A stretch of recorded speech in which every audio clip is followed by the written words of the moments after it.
थोड़ा छोटा करो गोल को।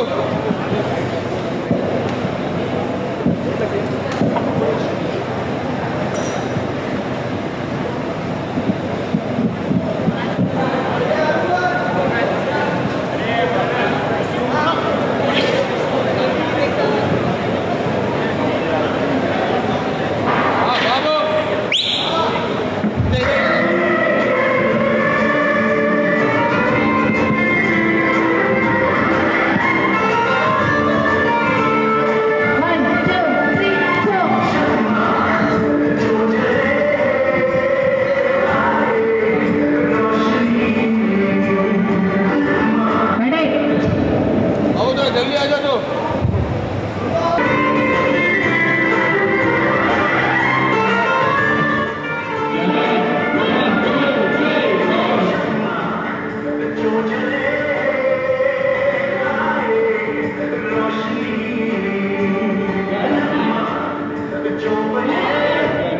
ये आप लोग चौकियां भी नहीं उड़ा रहे थे। It is all dead यार. There is no confetti in the shirt at all. चलो बलून को वापस आ, कॉम्पिटिशन जल्दी। अक्षय शॉट निकाल रहा है।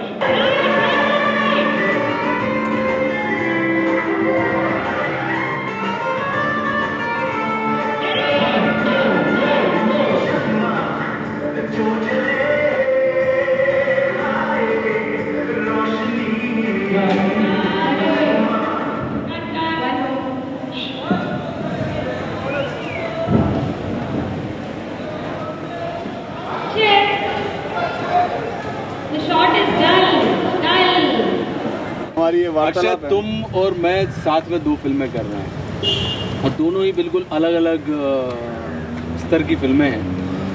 संघर्ष तुमने की, तुमको क्या लगता है संघर्ष के बारे में? तुम्हारी गट फीलिंग क्या है? फ़िलहाल जितना भी कुछ मैंने देखा है मुझे बहुत मज़ा आया। जैसे मैंने पहले ही बताया लोगों को कि परसों ही मैंने इसका संघर्ष का ट्रायल देखा और मैंने 11 साल में ऐसा क्लाइमेक्स मैंने नहीं किया कभी। और ये क्लाइमेक्स, इसमें कोई बहुत मार-धाड़ या बहुत सारे लोग या गिर रहे हैं या कुछ या स्टंट या ऐसा कुछ भी नहीं हो रहा है। क्लाइमेक्स है सिर्फ आपके मेरे या प्रीति के। मैं आपको बताऊं आशु, वो मैंने क्लाइमेक्स देखा, I can easily compare that climax to one of the top film, जिसमें ये मैं स्टंट की बात नहीं कर रहा हूँ या कोई बिगनेस की इमोशन की बात कर रहा हूँ, जिसमें I can talk about emotions and I can talk about बहुत और सारी चीज़ें एंड द लव स्टोरी, कमाल की लव स्टोरी आई है। ये बात आपको शायद पता नहीं होगी क्योंकि आपने अपने इमोशन किए होंगे। आपको क्या लगता है? मुझे भी कुछ ऐसी ही फीलिंग हुई है, जैसा कि मुझे लगता है कि अगले साल आप एक अभिनेता के तौर पे 4 कदम आगे खड़े दिखेंगे, ऐसा मुझे विश्वास है। उसकी वजह सिर्फ ये है कि ये फिल्म एक्शन ओरिएंटेड फिल्म नहीं, इमोशन ओरिएंटेड फिल्म, तो एक अच्छी फीलिंग है।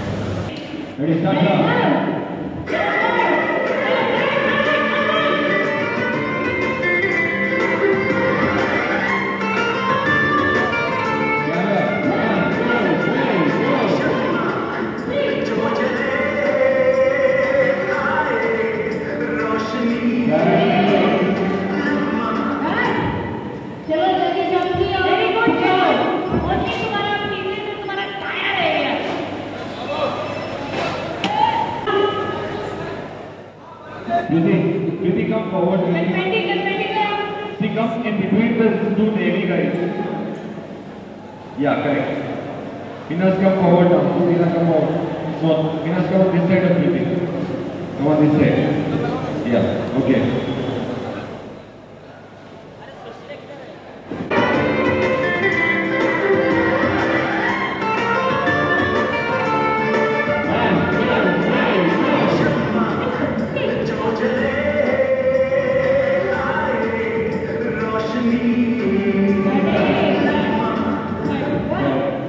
Hey, bhai loग, इधर आओ, इधर आओ. Okay, ready? Start now. Sound. Power.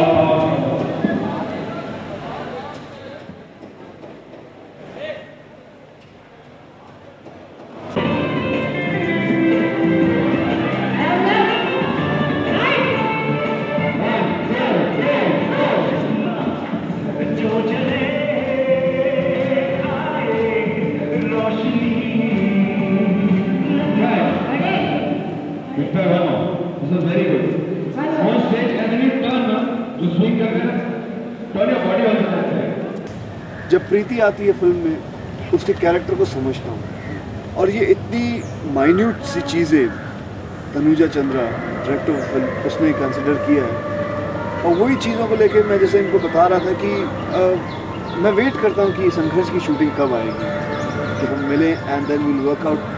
और कभी आपने नोट किया हमें जब भी सीन मिलता है हम साथ में बैठ के उसको समझना उसको पढ़ना। हाँ, एक बड़ी अच्छी चीज़ इसमें ये होती है कि जब दूसरा आदमी अपने सोलो सीन एक्ट कर रहा होता है तो दूसरा एक्टर या तुम या मैं उसके सीन को कैमरे के पीछे से खड़े होकर देखता है। वो तो कमाल है। और आपने एक बात देखी हमारे तीनों में ट्यूनिंग भी इतनी रही है कि आपको बताऊं कि अगर मेरा शॉट चल रहा है और क्यू आशुतोष का है तो ये नहीं कि कोई असिस्टेंट पढ़ रहा है, आशुतोष राणा पढ़ रहा है और उसी इंटेंसिटी के साथ जो कि शॉट में होने वाला है। और same goes with Preeti. I was surprised कि दिस इज हर सेकंड और थर्ड फिल्म एंड मेरा शॉट था she got up literally and she gave the whole cue with the same intensity and यहाँ तक कि उसके आंसू भी निकल आए वो देते हुए because that was in the shot and that helps. मेरा तो कुछ नहीं, मेरा क्लोजअप था, मुझे सिर्फ एक्सप्रेशन देने में सुन रहा हूँ, लेकिन वो इंटेंसिटी लाना अगर अगला आदमी जो देगा आपको तो आप ला सकते हैं। जबकि हम तीनों में ये बात रही है। फिल्म की म्यूजिक कैसे डेवलप हुई इसकी जो बेसिक। देखिए मैं अभी बात कर रहा था भट्ट साहब से म्यूजिक के बारे में, बड़ी एक अच्छी बात आई। लोगों ने कहा कि ये गाने क्यों होते हैं फिल्म में या इस संघर्ष में, जब इतनी इंटेंस स्टोरी है तो इसमें गाने की क्या ज़रूरत है। तो मैं ये कहता हूँ कि दुनिया का या हिंदुस्तान का आप कल्चर उठा के देख लें, हिंदुस्तान के किसी भी इतिहास में ये चीज़ उठा के देख लेंगे, जब जब क्राइसिस बढ़ा है तब तब संगीत आया है। कृष्ण ने जब जब क्राइसिस में रहे हैं कृष्ण तब तब उन्होंने अपनी बंसी ज़्यादा बजाई है। तो मुझे लगता है कि अगर ये क्राइसिस की कहानी है तो इसके अंदर संगीत खुद ब खुद पैदा होगा, क्योंकि संगीत एहसास होता है। तो और हम क्राइसिस को सिर्फ एहसास के माध्यम से ही निपट सकते हैं, एहसास के माध्यम से ही उसको ओवरकम कर सकते हैं। और इसमें आप जो जितना भी म्यूज़िक देखेंगे ये कोई ज़बरदस्ती डाला हुआ नहीं है, मौके पे आता है, वक्त पे आता है और ऐसा एहसास नहीं होता कि इसको इस वक्त नहीं आना चाहिए था और कब चला जाता है वो स्टोरी बताते हुए जाता है। ज़बरदस्ती नहीं आता, ज़रूरी नहीं आता।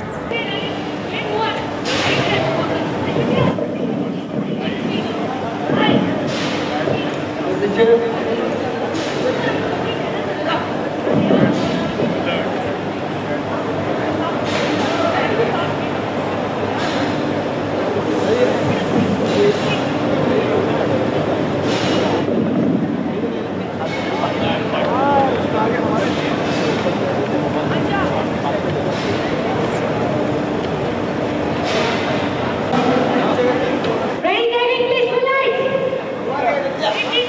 Full light.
One final.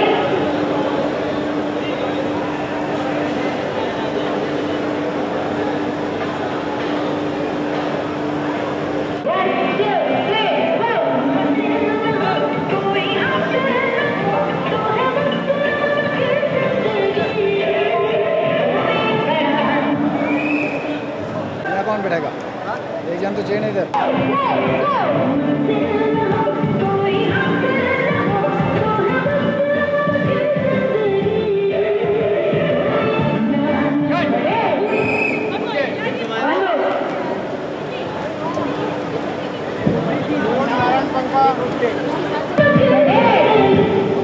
Okay.